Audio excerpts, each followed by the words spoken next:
Misiri luli mu biseera bya Falaawo babonabona era ne Idi Amin bwe yajja ku bukulembeze yatandikirawo okwemulugunya nti Uganda yali yeefuga dda kyokka nga amadiini mangi gaali gakyasoosowaza abagwira mu nkuŋŋaana zaago.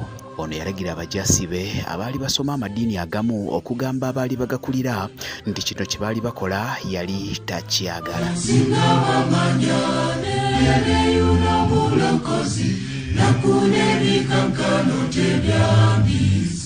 Idi Amin bwe yakomba kwebaza eriibwa ne Papa gye yali Vatikano yawulira era mu 73 Bishop wa Western Uganda Ettoro omuddugavu eyasooka Bishop Supriano Magambo yatuuzibwa.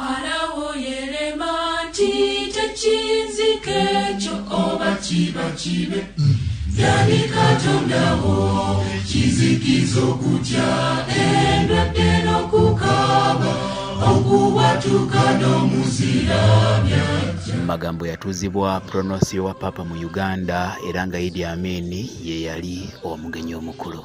Byewuunyisa ebyaliwo museeyo bikere n'ebijja mu maaso ga Kabaka sekereza jjula mu ngoye z'abakungu sowera nezivuvuma wonna wonna bawonawona nnyo museeyo kizikiza badine badoba lw'obutamanya singa bamanya nebeyuna omulokozi nakuna ebikankano tebyandise.